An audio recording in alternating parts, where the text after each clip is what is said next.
दुरुस्त से स्टार्ट करते हैं जी। ऑपरेटिंग एक्टिविटीज,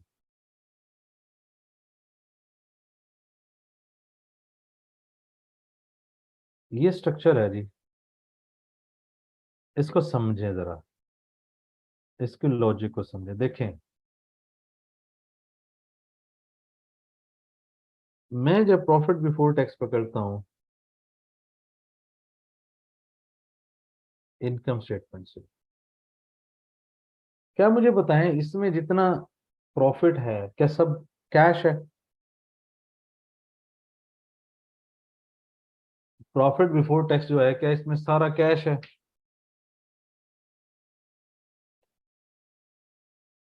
जी बताएं। नहीं सर। क्यों? क्योंकि इसमें जब हम profit before tax income statement में कैलकुलेट करते हैं, इसमें हम इम्पेयरमेंट लेस करते हैं, इसमें हम डेप्रिसिएशन लेस करते हैं, इसमें हम डिफरेंट तरह के फेयर वैल्यू गेन लॉस होते हैं, बहुत सारी चीजें ऐसी ऐड करते हैं जिसमें कैश नहीं होता। अगर वो सारी चीजें पकड़ के रिवर्स कर दें, फॉर एग्जांपल मेरे पास 100 का प्रॉफिट आया है, इसमें मैंने डेप्रिसिएशन ऊपर 10 लेस की हुई है, अगर मैं वो 10 वापस ऐड कर दूं तो मैं आप कह सकता हूँ कि ये कैश में कन्वर्ट हो गया। तो जो इनकम स्टेटमेंट में मैंने एक्सपेंसेस और इनकम चार्ज किए जिसमें कैश इन्वॉल्व नहीं था, जिनकी एग्जांपल्स हैं डेप्रिसिएशन, अमोर्टाइजेशन, इम्पेयरमेंट, डिस्पोजल के ऊपर गेन या लॉस, इन्वेस्टमेंट प्रॉपर्टी के ऊपर गेन या loss, interest expense, bad debt, dividend income, grant income, इनमें किसी में भी कैश नहीं है। इसका मतलब ये सारे एक्सपेंस या इनकम ऐड या लेस हुए हैं तब ये फिगर आई है, तब ये फिगर आई है। अगर मैं इन सबको रिवर्स कर दूं, यानी कि प्रॉफिट की फिगर लिखूं और जिस ऐसा एक्सपेंस जिसमें कैश नहीं था मैंने लेस किया उसको वापस ऐड कर दूं, ऐसी इनकम जिसमें कैश नहीं था उसको लेस कर दूं, तो मैं कह सकता हूं कि ये वाली जो फिगर है ये मेरी कैश में कन्वर्ट होगी। क्या कहते हो? जी सर। प्रॉफिट की ये फिगर मेरी कैश में कन्वर्ट हो जाएगी या नहीं? जी सर, हो जाएगा। ओके, आज आपको यानी मैंने क्या करना है, प्रॉफिट बिफोर टैक्स लिखना है, एडजस्टमेंट फॉर हर वो इनकम जो नॉन कैश है, जो इसमें से लेस हो चुके हैं उनको वापस ऐड करूंगा, जो इनकम इसमें ऐड हो चुकी है उनको लेस करूंगा। कौन सी? जिसमें कैश नहीं था। आज मैं आपको बताता हूँ करंट एसेट, करंट लाइबिलिटी की लॉजिक। देखिए, रिसीवेबल का अकाउंट बनाते हैं, ब्रॉट डाउन है 100, कैरेट डाउन है 80, 20 क्या हुआ है?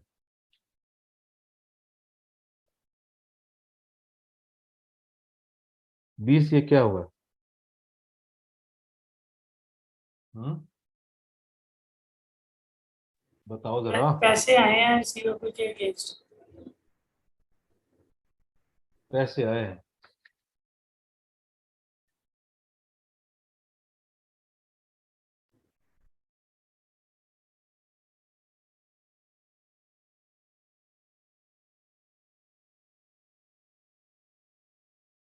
इसका मतलब जब रिसीवेबल कम हुआ, क्यों कम हुआ? मैंने पहले 100 लेने थे अब 80 लेने, इसका मतलब 20 मेरे पास आए हैं, ऐड कर दूं। अगर यही हो, ऐसे हो,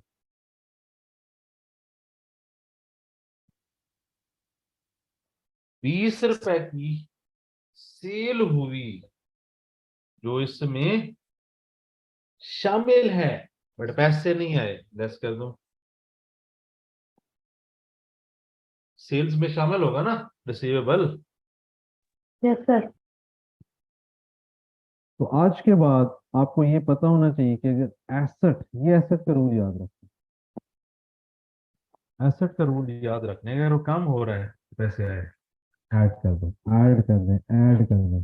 बढ़ रहा है तो पैसे नहीं आए, इनकम वगैरह हुई है, क्या कर दें? कम कर दें। इसको मैं अप्लाई कर सकता हूँ करंट लाइबिलिटी, लाइबिलिटी को।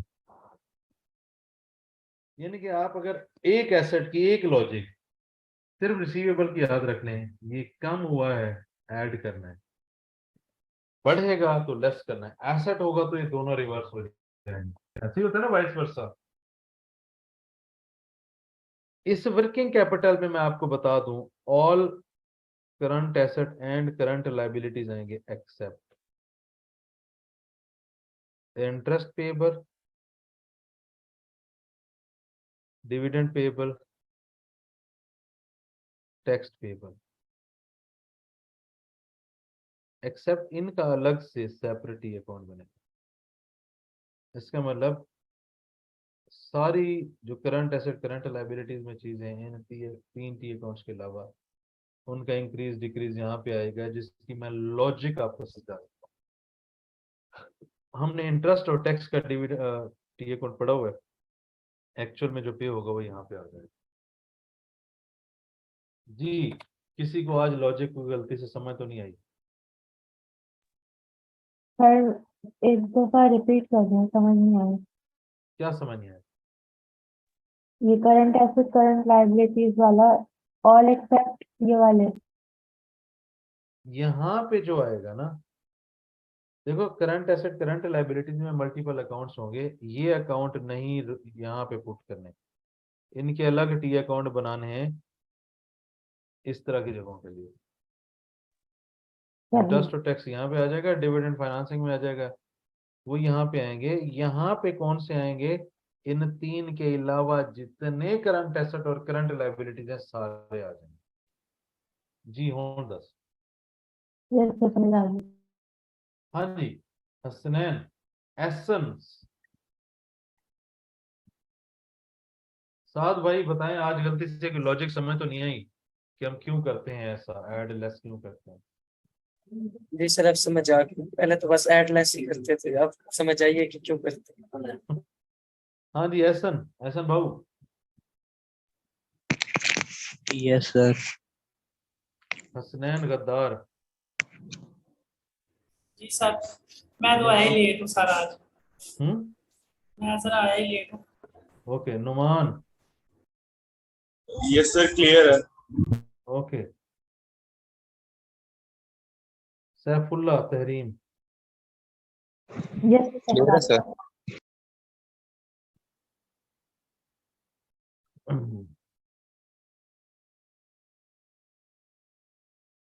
मैंने आपको फाइनेंसिंग एक्टिविटीज में इंटरेस्ट का, डिविडेंड का बताया था, टैक्स का, ये तीनों का सेम ही है। ब्रॉड डाउन कैरिड डन तो है फॉर द ईयर और पेड। फॉर द ईयर कहाँ से आएगा? Income statement. एग्जैक्टली वही स्ट्रक्चर। मजे की बात ये है, जो इन तीनों अकाउंट में जो कि सेम लॉजिक है, एक ही तरीका है, सेम मैकेनिज्म है। मजे की बात, किसी भी करंट एसेट करंट लायबिलिटी या किसी भी एसेट या लायबिलिटी के लिए भी सेम लॉजिक है। लायबिलिटी तो फॉर द ईयर इधर, एसेट है तो फॉर द ईयर इधर। Balancing cash balancing cash balancing cash, और डेप्रिसिएशन भी हम इन्वेस्टिंग में कर चुके हैं। तो मजे की बात, यहाँ पे कोई भी हमने नया टी अकाउंट नहीं पढ़ा। जी भाई, गलती से कुछ समझ तो नहीं आया वहां? और दस दो। यस सर, समझ आ गई। हो जाए फिर इसकी एग्जांपल हो जाए, यस सर। लॉजिक के साथ समझे कि हमें बस।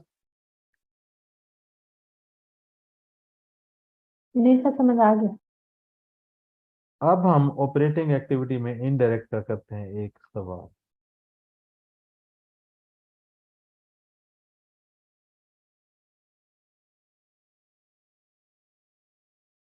हमारा स्टार्ट होगा प्रॉफिट बिफोर टैक्स से। ये आफ्टर है। बिफोर टैक्स कौन से लेना है? Profit before tax. कौन से लेना है? Profit before tax. कौन से लेना? Profit before tax.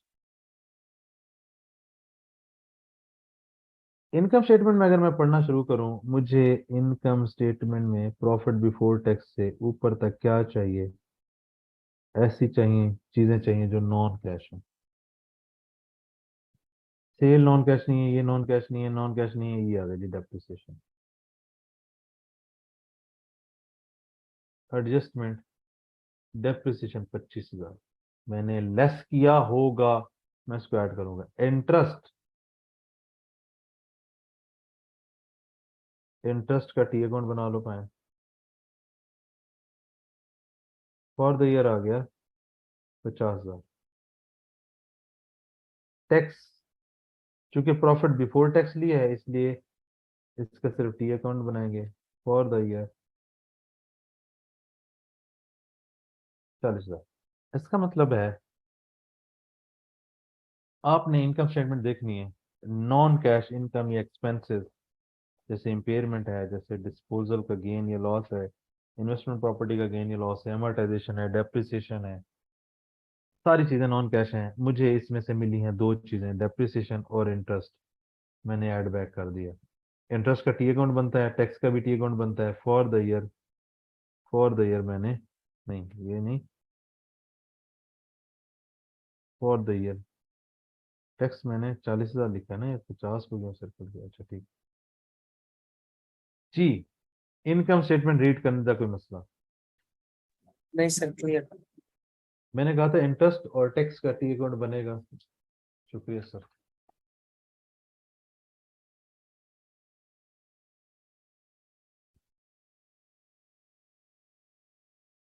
इंटरेस्ट और टैक्स का टी अकाउंट बनेगा, मैंने बताया था करंट एसेट करंट लायबिलिटी में तीन चीजों का टी अकाउंट बनेगा, इंटरेस्ट, टैक्स और डिविडेंड। इसमें मुझे इंटरेस्ट और टैक्स है, मैंने साथ ही दस्ती टी अकाउंट बना दी। इस तरह की जो मैं बातें बताता हूँ याद रखनी होती हैं।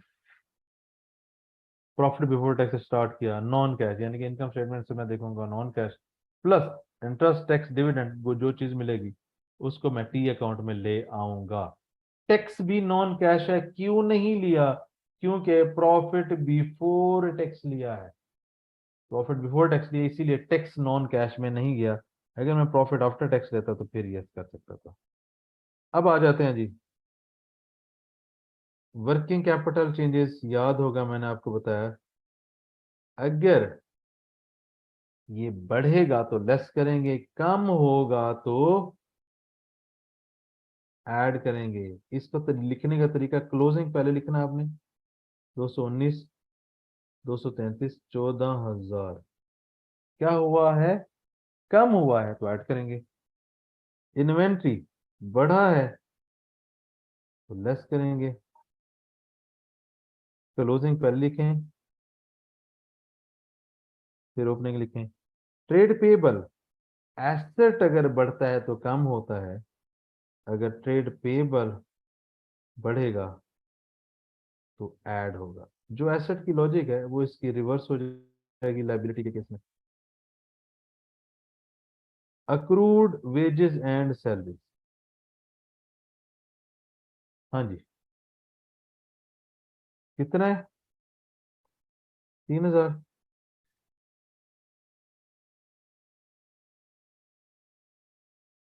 क्या हुआ है जी? ये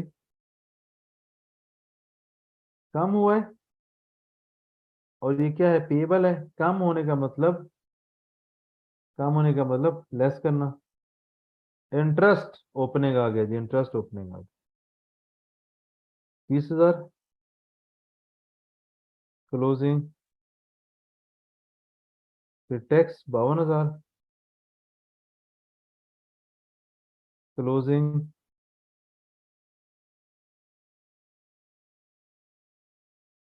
देन मैं नीचे लिखूंगा tax paid, interest paid. Interest और डिविडेंड ये ऑपरेटिंग में लिख लें, फाइनेंसिंग में लिख लें, दोनों जगह पे ठीक है।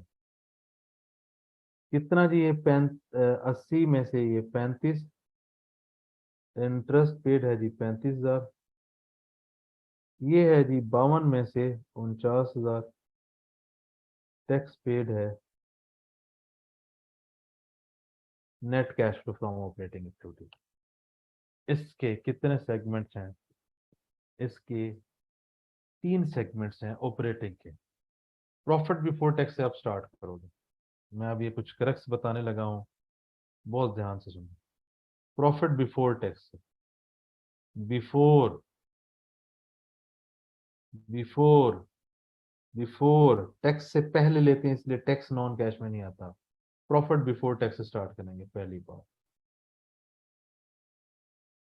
दूसरी बात, जब आप इनकम स्टेटमेंट गो थ्रू करोगे, you need non cash expense income. Expense को ऐड बैक कर दो, इनकम को लेस कर दो। तीसरी बात, डिविडेंड इंटरेस्ट टैक्स आएगा फॉर द ईयर, इसमें इनको ले जाओ टी अकाउंट में, एंड इंटरेस्ट नॉन कैश भी है। फिर चौथी बात, current asset current liability except interest tax dividend, इसका इंक्रीज डिक्रीज सारे non current asset current liability. पांचवा, ये paid tax paid interest paid dividend paid, ये 5 सेगमेंट हैं operating activity for cash flow.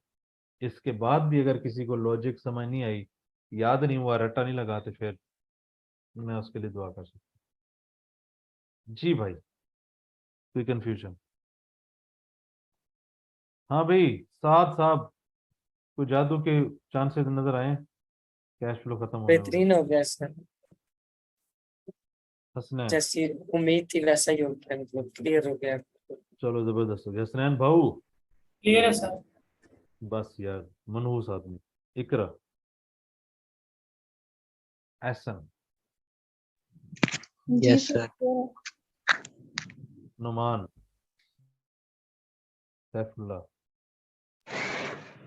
Sir यही मसला करता था, क्लियर हो गया सारा। गुड हो गया। तहरीम, यस सर, क्लियर हो गया बहुत अच्छी तरह से। ये जो मैं टेक अवेज बताता हूँ कि यार इनमें इन इन बातों का ख्याल रखना, उसका भी कोई फायदा होता है आपको कि नहीं होता, कि मैं पागलों की तरह लगा होता हूँ? हैं? निश्चय होता है, काफी फायदा होता है। ओके, अब हम आते हैं डायरेक्ट मेथड्स। बड़ा सिंपल सा है, वो कहता है जी कितने पैसे आए, कितने पैसे गए। दो ही सेगमेंट है इसमें। ये वाला सेम रहेगा जैसे हमने इनडायरेक्ट में किया है। हम ऊपर की बात, यानी कि ऊपर हमने ऑपरेटिंग में एक प्रॉफिट बिफोर टैक्स एक सेगमेंट बताया था, दूसरा बताया था इसमें नॉन कैश और वर्किंग कैपिटल। इन तीनों की जगह पे सिर्फ 2 एरियाज हैं, कितने पैसे आए कितने पैसे गए।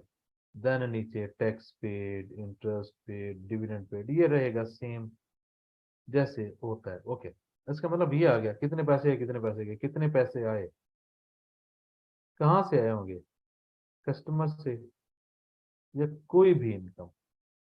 पैसे किधर किधर गए, आप सप्लायर से सामान लेते हैं उसको देंगे, सैलरीज एंड वेजेस होंगी, कोई भी एक्सपेंसेस होंगे। बस पैसे आएंगे या तो आपके कस्टमर से आएंगे या अदर इनकम के आएंगे। पैसे किसको, सप्लायर्स को जाएंगे, सैलरीज के जाएंगे या एक्सपेंसेस के जाएंगे। 5 चीजें, इसका मतलब मुझे 5 ये अकाउंट चाहिए, मैं यहाँ पे 5 लिखूंगा, प्लस माइनस करूंगा। इंटरेस्ट पेड डिविडेंड पेड, मैंने डायरेक्ट के बारे में बताया जब तक वो मेंशन ना करे, डायरेक्ट मेथड से नहीं करना। अगर वो कुछ भी मेंशन नहीं करता इनडायरेक्ट से करें। अगर वो मेंशन कर दे कि डायरेक्ट मेथड से कैश फ्लो बनाए, तब आपने कैश फ्लो बनाना है। तो जो हमने अभी ऑपरेटिंग एक्टिविटीज इनडायरेक्ट में मेथड में बातें की, वो भी आपके जहन में है। अब हम बात करते हैं इनडायरेक्ट डायरेक्ट की। मैंने आपको उसमें एक लॉजिक बताई थी कि किसी भी रिसीवेबल पेबल का जो टी अकाउंट है, सेम लॉजिक जैसे brought down carried on for the year, receivable है तो फॉर द ईयर सेल है। कोई और receivable brought down carried on for the year कोई और payable brought down carry down for the year, तो रिसीवेबल और पेएबल यानी कि एसेट और लाइबिलिटी का जो टी अकाउंट है इसकी लॉजिक सेम रहेगी। The only thing you need to remember in direct method is जो पेएबल है इससे पहले आप इन्वेंट्री अकाउंट बनाओगे। इन्वेंट्री अकाउंट से opening closing cost of sale for the year, यहाँ से निकलेंगी परचेजेस, इसको लेकर आना यहाँ पे brought down carry down purchases. ये कैश निकालने के लिए आपको इन्वेंट्री का अकाउंट बनाना पड़ेगा। इन्वेंट्री के अकाउंट से परचेज निकलेगी जो आपने पेबल में पुट करनी है, तब आपका कैश आएगा। डायरेक्ट मेथड में आपने बातें क्या याद रखनी, पैसे आए कस्टमर से, अदर इनकम, कस्टमर से आए कस्टमर का अकाउंट बना लें टी अकाउंट, और फॉर द ईयर सेल्स है, दूसरे किसी से आए उसका अकाउंट बना लें for the year other income. पैसे गए पेबल का brought down carry down, for the year क्या है जो वो खर्चा है, बाकी एक्चुअल में पे होगा। जो जो सप्लायर है उसका ही बनेगा, यानी कि कोई भी पेएबल है कोई भी रिसीवेबल है उसकी लॉजिक वही रहेगी जो हमने पढ़ी है, बट पेएबल को पैसे देने हैं उसके लिए आपको इन्वेंट्री का टी अकाउंट बनाना पड़ेगा। इसको अप्लाई करते हैं दोस्तों क्वेश्चन में, उससे हमारी मजीद एक लॉजिक और साइंस क्लियर होगी। अब जैसे डायरेक्ट मेथड का सवाल करते हैं, जैसे इनडायरेक्ट मेथड करते हैं और इनकम स्टेटमेंट को देखने का अंदाज होता है, इसी तरीके से इसको भी देखने का अंदाज है। सेल्स, मुझे पैसे चाहिए कस्टमर से, ये फॉर द ईयर है, रिसीवेबल में जाएगी। कॉस्ट ऑफ सेल इन्वेंट्री में जाएगी,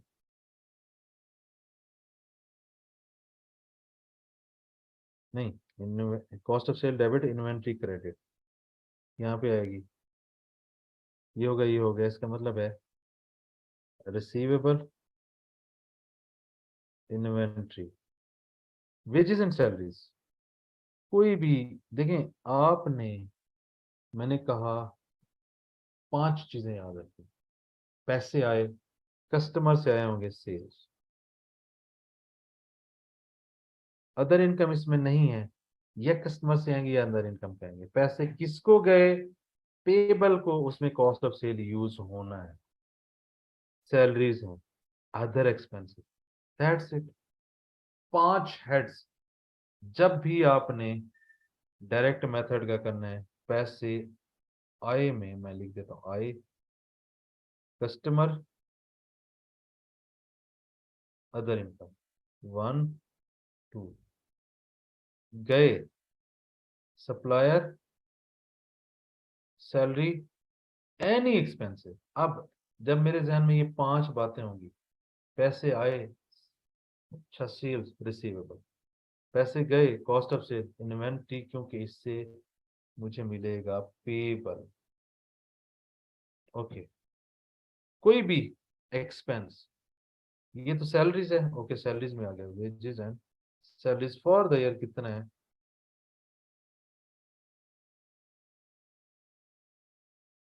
फॉर द ईयर किधर आएगा, इधर नहीं आएगा, और मेरा फॉर द ईयर गलत करा रहे हो दूसरे साल में, कितना जी 2,02,90। अदर एक्सपेंसेस, कोई भी अदर एक्सपेंस, कोई भी एक्सपेंस, इसमें डेप्रिसिएशन माइनस करें, ये नॉन कैश है, कोई भी एक्सपेंसेस 325। डेप्रिसिएशन क्यों साइड पे किया, क्योंकि इससे पैसे गए नहीं। अगर आप गौर करें 5 है, पैसे आए, आप सेग्रीगेशन भी कर सकते हैं, यहां से शुरू हो जाए। हाँ जी, पैसे आने हैं कस्टमर से, अदर इनकम से, सेल्स तो आगे रिसीवेबल में, अदर इनकम नहीं है, पहला एरिया डन। पैसे गए, कॉस्ट ऑफ सेल पेबल को ढूंढने के लिए, पेबल को जितने पैसे गए इन्वेंट्री में यूज होती आ गई, सैलरीज सैलरीज में आ गई, अच्छा सप्लायर हो गया, सैलरीज हो गई, अदर एक्सपेंसेस में जितने मर्जी एक्सपेंसेस हैं ये बना दिया। आगे सर ने कहा था इंटरेस्ट एक्सपेंस और टैक्स का अलग अलग अकाउंट बनाना, उसका इन 5 से ताल्लुक नहीं। ओके, फॉर द ईयर कितना है जी, इंटरेस्ट है 50, टैक्स है 40। इसका मतलब है आपने टैक्स तक या प्रॉफिट आफ्टर टैक्स तक देखना है, टैक्स और इंटरेस्ट तो आ जाएगा अलग टी अकाउंट में। 5 चीजें, ये मैं बार बार इसलिए बता रहा हूँ कि आपके जहन में प्रिंट हो जाए। पैसे आए कस्टमर से या अदर इनकम के, पैसे गए सप्लायर, सैलरीज और एक्सपेंसेस, बस। पैसे आए, अदर इनकम नहीं है, सिर्फ रिसीवेबल, इसमें फॉर द ईयर सेल आ गई। पैसे गए supplier, cost of sale, inventory में, 2 और एक्सपेंसेस। फिर जब आप आओगे, रिसीवेबल का ब्रॉड डाउन कैरी डाउन आ गया, क्योंकि ये वो नहीं है, इनडायरेक्ट नहीं है, तो इसलिए brought down carry down 233, 219।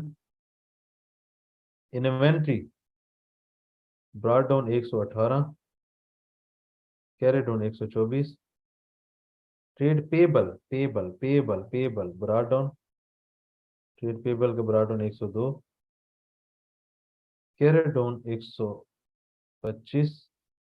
Salaries salaries salaries brought down 8, carry down 5।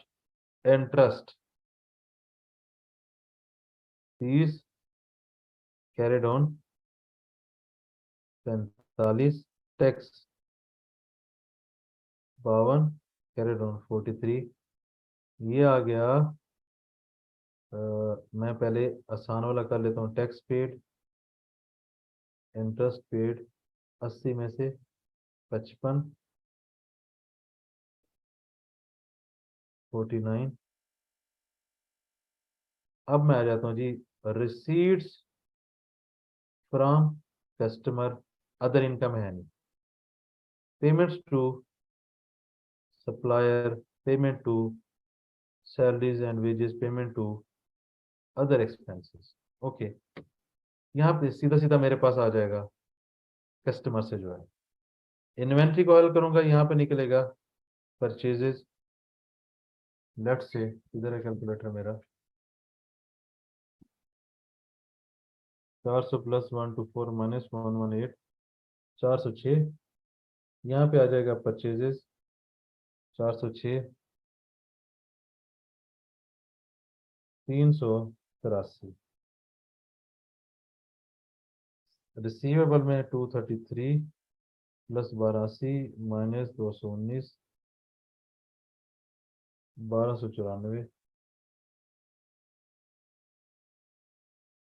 ये हो गया, ये हो गया, ये हो गया। Wages and salaries 8 plus 290 minus 5, 290। पैसे गए, पैसे गए। अदर एक्सपेंसेस में सिर्फ यही है, 325। ये नेट होगा, उसमें ये दोनों निकलेंगे, net operating cash flow. Again 5 चीजें, पैसे आए कस्टमर से, पैसे अदर इनकम के, पैसे गए सप्लायर को, पैसे गए सैलरीज के, पैसे गए अदर एक्सपेंसेस के। सप्लायर में एक बात याद रखनी, cost of sale income statement से यूज होगा इन्वेंट्री में, वहां से परचेज निकलेगी और पेबल में जाएगा। पेबल और रिसीवेबल सिंपल तरीके से बनेंगे। दैट्स इट जी भाई। 7 याद करवा दिया कि नहीं? सब तो उंगलियों पे है कैश फ्लो। जी हसनैन साहब।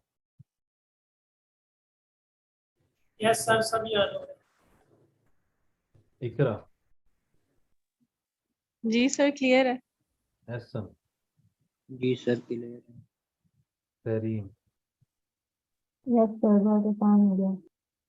सैफुल्लाह। यस सर क्लियर है। पहले दुआ कर रहे थे ये वाला टॉपिक ना है, अब दुआ कर रहे हैं आज नंबर सही ले लेंगे। ये टॉपिक आसान है, अगर आपको लॉजिक समझ आए तो ये वाहिद टॉपिक है जो आराम से टैली हो जाएगा।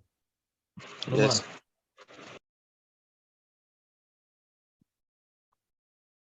हाँ जी। वो कितना रह गया तुम लोगों का सिलेबस जालमो? एमपी और रेशो जो 2 टॉपिक रह गए सर। बस। जी सर। ओके, हाँ जी। क्लास, ओए अभी 4 बजे।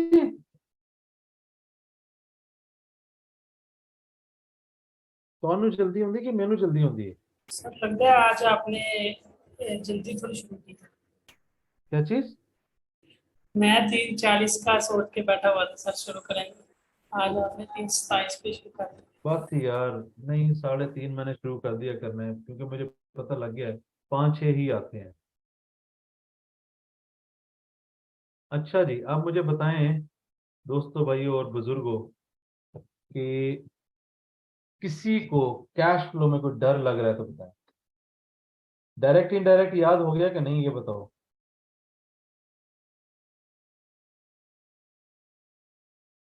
हम्म अब ये तो नहीं तो कंफ्यूजन होगी करंट एसेट में कौन सा जाएगा, लायबिलिटी में कौन सा जाएगा, डिस्काउंट में कौन सा जाएगा, डायरेक्ट होगा तो क्या करना होगा, इनडायरेक्ट होगा तो क्या करना होगा। नहीं सर, कंफ्यूजन तो दूर हो गई।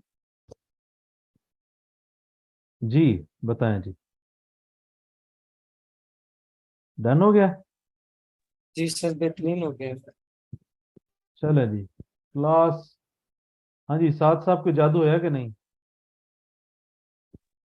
सर पहले दो जब एक्टिविटीज की थी तो थोड़ी थोड़ी मुझे उस वक्त टेंशन हो रही थी, लेकिन अब प्रैक्टिस करके तो बिल्कुल क्लियर हो गया सारा कुछ।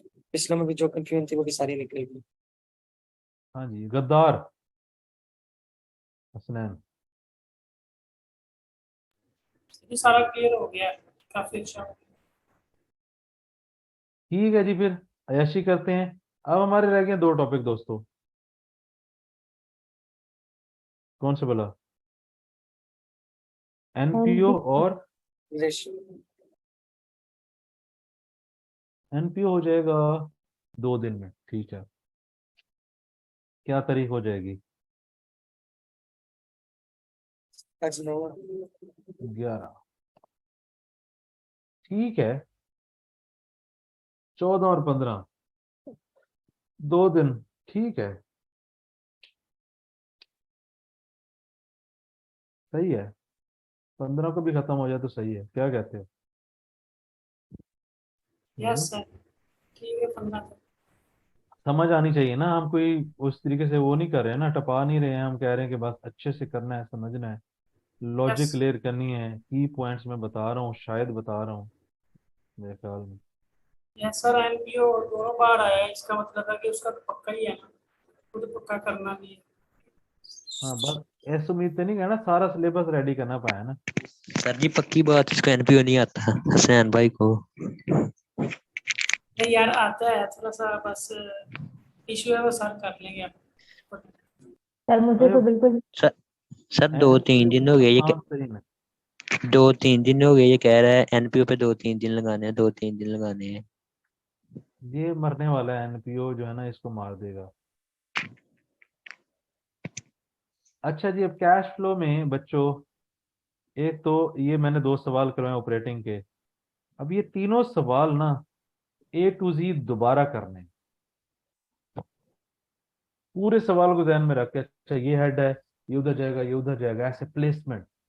अब आपको पता है कोई भी चीज देखोगे, अच्छा यार ये पैसे इकट्ठे करने वाला काम है, कोई आएगा, अच्छा ये एसेट खरीदने वाला काम है, अच्छा ये बिजनेस का काम है, तो उनको अलग अपनी अलग अलग जगहों पे फेंकते जाए, ठीक है। Yes sir. कोई कंफ्यूजन। नहीं सर। डन करें फिर। अगर कोई सवाल नहीं है, कोई बात नहीं है, ना कोई सवाल है, ना कोई गल है, ना कोई तारीफ है, तो फिर बंद करिए।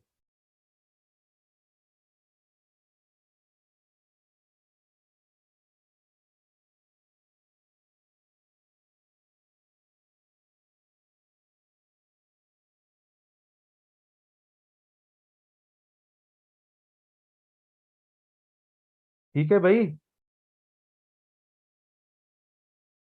जी सर डन। ठीक है। इंशाल्लाह जी मिलते हैं कल फिर। सलाम अलैकुम, सल्लल्लाहु अलैहि मोहम्मद।